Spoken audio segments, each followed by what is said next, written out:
नमस्कार दोस्तों, wealth sky के एक और नए इंटरेस्टिंग वीडियो में आप सभी लोगों का स्वागत है। मेरा नाम है सुधीर और बात करेंगे इस वीडियो में हम निफ्टी एंड बैंक निफ्टी के बारे में। दोनों के चार्ट को अंडरस्टैंड करेंगे, समझने की कोशिश करेंगे। ये जो मार्केट में कंटिन्यू फॉल चल रहा है, आज एक गैप अप ओपनिंग देखने को मिली थी। गैप अप ओपनिंग के बाद थोड़ा सा मूव हुआ ऊपर, उसके बाद मार्केट में करेक्शन देखने को मिला है। तो जैसा कि मैंने कल भी आपको बताया था कि थोड़ा सा आप सेलिंग साइड का ही व्यू ढूंढिएगा। नेगेटिव प्राइस एक्शन बनता है तो उसको आप सेल करने की कोशिश करिएगा, तो आपको एक अच्छा प्रॉफिट मिल सकता है।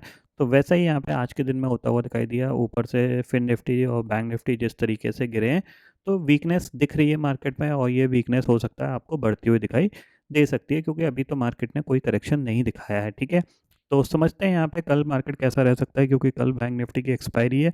तो कल के लिए कौन से इंपॉर्टेंट लेवल हैं उनके बारे में हम बात करेंगे। तो जल्दी से इस वीडियो को स्टार्ट करते हैं। तो सबसे पहले हम देख लेते हैं निफ्टी को। निफ्टी में अगर आप देखोगे तो निफ्टी का ये मैंने आपको पहले से ये पैटर्न बना रखा है, तो आपको दिखेगा मैंने ये जो गैप अप हुआ था इस लो से, ये लो मैच करके ये एक ट्रेंड लाइन है जो आपकी सपोर्ट का काम करी है, और ये ऊपर से आपकी डाउन ट्रेंड की एक ट्रेंड लाइन है। तो जाहिर सी बात है आपको एक छोटा सा ट्रायंगल पैटर्न दिख रहा है, तो इसका ब्रेकडाउन जैसे ही आएगा उसके बाद आपको एक वन वे मोमेंटम यहाँ पे देखने को मिलेगा। फिर भी आप एक्सपेक्ट करिए कि चांसेस वेरी हाई कल ये 21,500 को ब्रेक कर सकता है। ठीक है, तो आपके पास नीचे के लिए आप थोड़ा सा बड़े टारगेट ही प्लान करिएगा। जैसे कि अगर कल 21,500 को ब्रेक करता है, तो अगर आपको यहाँ पे सेल साइड का व्यू लेके चलना है तो थोड़ा सा बड़े टारगेट के लिए प्ले करिएगा। ठीक है, बड़े टारगेट कौन से हो सकते हैं, वो देखो सबसे बड़ा जो इसमें है ये आपका लेवल है। ठीक है, ये ब्रेक होता है तो सीधा सीधा आपके पास जो लेवल आएगा पहला, वो 21,400 का ही आएगा। ठीक है ना, और 21,400 के नीचे अगर ये सस्टेन करना स्टार्ट करे तो फिर आप सीधा सीधा आप 21,200 के टारगेट के लिए प्ले करिएगा। मींस थोड़े से बड़े टारगेट प्ले करिए। कल भी मैंने आपको बताया था थोड़े से बड़े टारगेट प्ले करोगे तो चांसेस वेरी है कि आपको कभी ना कभी एक अच्छा प्रॉफिट यहाँ पे मिल जाएगा।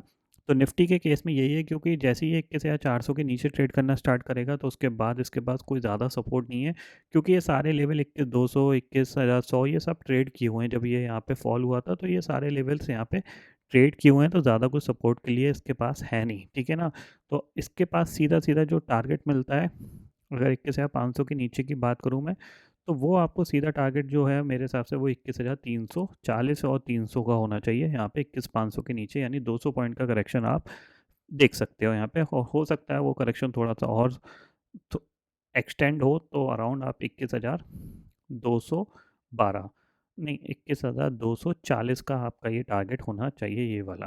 ठीक है ना, 235 240 ये टारगेट हम लेके चल सकते हैं 21,500 के नीचे अगर ये ट्रेड करता है, क्योंकि 21,500 के नीचे ट्रेड करेगा तो करीब 200-250 पॉइंट का करेक्शन आना चाहिए, क्योंकि 21,500 बार बार होल्ड हो जाता है किसी भी रीज़न से। आज भी इसने कह सकते हैं ऊपर से गिरावट दिखाई है, तो फॉलोअप सेलिंग आने के चांसेस बहुत हाई हैं।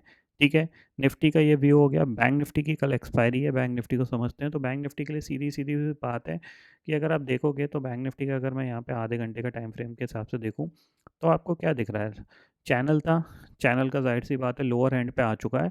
47,000 के नीचे एक ब्रेकडाउन होगा, 47,000 के नीचे एक ब्रेकडाउन होगा तो टारगेट कितना खुलेगा वो हमें समझ में आना चाहिए। तो जाहिर सी बात है जैसे 47,000 के नीचे निकलेगा तो 46,900 हमारा पहला टारगेट होगा।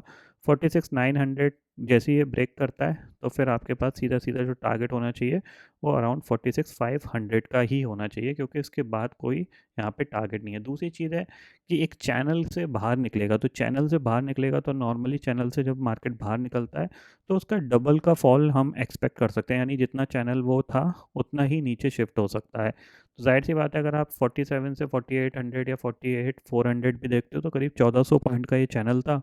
तो अगर ये नीचे ब्रेक करता है 47 के 1000 के नीचे, तो नीचे आप 1000 पॉइंट मान के चल सकते हो, तो 46,000 आपका टारगेट होना चाहिए। बट वो एक ही दिन में आ जाएगा, ये पॉसिबिलिटीज़ थोड़ी सी कम है, बट सेलिंग होती है तो वो एक ही दिन में भी आ जाते हैं। बट थोड़े से चांसेस हैं कि 46,500 ये ईजिली दिखा सकता है, क्योंकि जो जिस तरह से बैंक निफ्टी में फॉल है, सारी बैंकिंग थोड़ी सी वीक ही दिख रही हैं। तो 47,000 के नीचे अगर ये ट्रेड करना स्टार्ट करता है तो आप 46,500 के टारगेट के लिए ही प्ले करिएगा, क्योंकि 46,900 के बाद इसके पास कोई सपोर्ट नहीं है। सीधा सीधा आपके पास जो टारगेट मिलेगा वो आपको 46,800 का और 46,500 का ये टारगेट आपको देखने को मिलेंगे। थोड़ा सा आप पॉजिटिविटी को छोड़ के नेगेटिव साइड पर अगर आप फोकस करोगे तो आपको अच्छी अपॉर्चुनिटीज़ मिलेंगी ट्रेड्स की। हाँ, ये बात है कि जब मार्केट गिरता है तो शार्प सेलिंग आती है, वो एक शॉर्टर टाइम में ही आ जाती है, ठीक है ना? जब मार्केट बढ़ता है तो पूरे दिन अपॉर्चुनिटी देता है धीरे-धीरे बाय करने के लिए, बट उसमें कोई पैसे नहीं बनते हैं। जो असली पैसे बनते हैं वो सेलिंग मार्केट में ही बनते हैं, क्योंकि सेलिंग मार्केट में ज़्यादातर मार्केट ऑन स्क्रीन गिरता है, ठीक है ना? बाइंग मार्केट में market gap up, gap up, gap up करके चला जाता है और उसमें ज़्यादातर लोग प्रॉफिट नहीं बना पाते हैं, बट सेलिंग मार्केट में ऑन स्क्रीन सेलिंग ज़्यादा आती है। गैप डाउन में सेलिंग मार्केट नहीं चलता, ये ध्यान में ज़रूर रखिएगा। तो आपको थोड़ा सा इसी चीज़ पे फोकस करना है। तो कल अगर आप 47,150 के नीचे ट्रेड करना स्टार्ट करते हो, डेफिनेटली सेल करिएगा। 46,800 पहला टारगेट लेके चलिएगा, या फिर 46,900 आप पहला टारगेट लेके चल सकते हो। ये पॉइंट क्लियरली समझ लीजिए, क्योंकि कल बैंक निफ्टी की एक्सपायरी है, तो आप थोड़ा सा फोकस कर सकते हो नेगेटिव साइड पे। 47,000 की पुट सबसे अच्छी है, अगर थोड़ी सी भी आपको 50-60 रुपए की मिलती है तो आप उसको लेके थोड़ा सा कामकाज कर सकते हो। 200 रुपये के आसपास या 300 रुपये के आसपास तक भी वो जा सकती है, क्योंकि निफ्टी भी आपका एक ब्रेकडाउन लेवल के पास खड़ा हुआ है, बैंक निफ्टी भी एक ब्रेकडाउन लेवल के पास खड़ा हुआ है। तो चांसेस वेरी हाई आपको कल नहीं तो परसों आपको एक शार्प सेलिंग मार्केट में देखने को मिल सकती है। अगर ये कल हॉल्ट कर जाता है तो फिर आपको कह सकते हैं कि परसों का ट्रेडिंग सेशन या फ्राइडे के ट्रेडिंग सेशन में आपको सेलिंग देखने को मिल सकती है। अब एक चीज़ ध्यान में रखिएगा कि आज ऑलरेडी 9 तारीख है, ठीक है ना? और नॉर्मली अगर हम यहाँ पे एस्टिमेट लगाएं तो आप देखो यहाँ पे कुछ चीज़ें मैं आपको एक्सप्लेन करता हूँ, ठीक है? ये हटा देता हूँ मैं, सिंपल सा लॉजिक पे फॉलो करते हैं।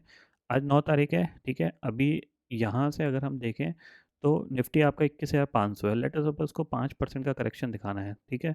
या 3% का भी करेक्शन दिखाना है। मान लीजिए ये लेवल जहाँ से ये इसने पुल किया था, यानी ये 3.5% का फॉल है, ठीक है? अब 3.5% इसको गिरने के लिए थोड़ा सा टाइम पीरियड चाहिए। अब आज ऑलरेडी 9 तारीख हो चुकी है, तो अगर आप यहाँ पे मैं मंथली में जाऊँ यहाँ पे, तो आपके पास कितने ट्रेडिंग सेशन बचे हैं? ठीक है, ये मंथ है आपका।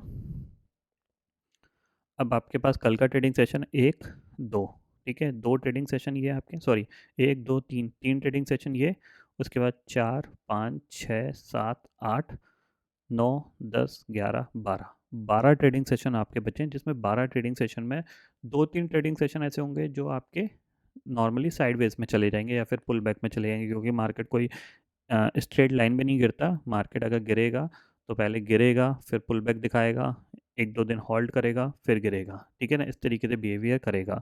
तो 12 ट्रेडिंग सेशन में आपके पास करीब करीब 3 से 5 ट्रेडिंग सेशन होंगे जिसमें कि मार्केट तेज़ी से गिर सकता है। 4 से 5 ट्रेडिंग सेशन ऐसे होंगे जिसमें मार्केट थोड़ा-सा साइडवेज सा रिएक्ट करेगा, ये ध्यान में रखिएगा, ठीक है ना? तो इस तरीके से आप डिवाइड कर लीजिए। तो कभी भी आपका नेगेटिव प्राइस एक्शन बनता है या फिर नेगेटिव सेटअप बनता है आपका according to the jackpot level, तो उसके हिसाब से आपको यहाँ पे ट्रेड करना है। और नेगेटिव प्राइस एक्शन को मिस मत करिएगा, क्योंकि ये अपॉर्चुनिटी साल में एक ही बार आती है, क्योंकि जनवरी का मंथ बजट से पहले इवेंट के मंथ में थोड़ा-सा करेक्शन देखने को मिल जाता है, ठीक है? तो आई होप दोस्तों ये पर्टिकुलर डाटा आपको समझ में आ गया होगा। दोस्तों फिलहाल इस वीडियो में इतना ही है।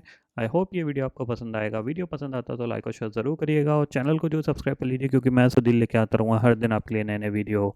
इसी के साथ शुक्रिया दोस्तों, जय हिंद।